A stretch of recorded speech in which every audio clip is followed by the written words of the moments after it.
আমি আপনাদের দেখাবো সম্পূর্ণ নিরামিষ পনির মাখানার রেসিপি, যা নিরামিষ দিনে হোক বা আমিষ দিনে যেকোনো দিনই বানিয়ে নিতে পারেন। অত্যন্ত সুস্বাদু হয় খেতে। যেটা আমি এখানে পনিরগুলি চৌকো চৌকো করে কেটে নিয়েছি, আর নিয়েছি মাখানা। আর মশলার জন্য আছে টমেটো একটি মিডিয়াম সাইজের, কাঁচা লঙ্কা, আর আছে কাজু কিশমিশ। আর কিছু গুঁড়ো মশলা লাগবে, সেগুলি আমি রান্নার সময় দেখিয়ে দেবো। তো একটি ফ্রাই প্যানে 2 টেবিল স্পুন তেল দিয়ে তেলটি ভালো করে গরম করে নিয়েছি। এবার কেটে রাখা পনিরগুলি দিয়ে দিয়েছি। আর যে টমেটোটা কেটে নিয়েছিলাম, সেই টমেটোটাও আমি সাইডে দিয়ে দেবো। টমেটোগুলি যেন ভালো মতন ভাজা হয়ে যায়। তো পনিরগুলি খুব ভালো মতন ভেজে নেব। তো পনিরগুলি খুব ভালো করে ভাজা হয়ে গেছে, এবার তুলে নিচ্ছি। এবার মাখানাগুলিও ভেজে নেব। মাখানাগুলি ভাজার জন্য আমি এক্সট্রা আর কোনো তেলের ব্যবহার করব না, ড্রাই রোস্ট করে নেব। 2 থেকে 3 মিনিট মাখানাগুলি খুব ভালো মতন ভেজে নেব। তো ভাজা হয়ে গেছে, এবার আমি সবগুলি তুলে নেব।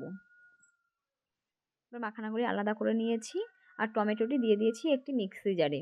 এখানে আরও কিছু অ্যাড করে নেব। তার জন্য এখানে আছে কাঁচা লঙ্কা 4 থেকে 5টি, আর ঝাল আপনাদের টেস্ট অনুযায়ী দেবেন। আর আছে কাজু বাদাম ও কিশমিশ।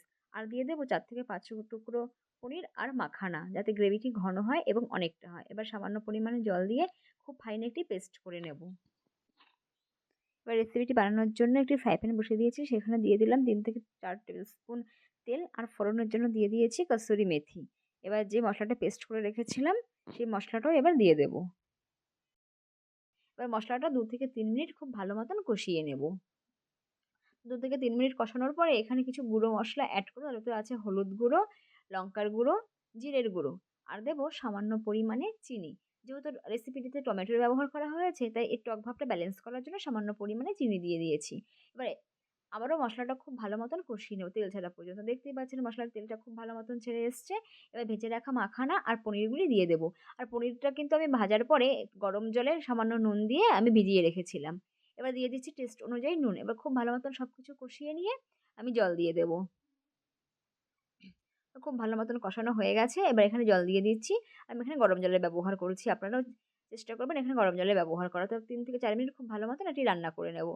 তো 3 থেকে 4 মিনিট পরে আমি এখানে দিয়ে দিচ্ছি ড্রাই রোস্ট করা কসুরি মেথি, আর দিয়ে দিচ্ছি গরম মসলা গুঁড়ো।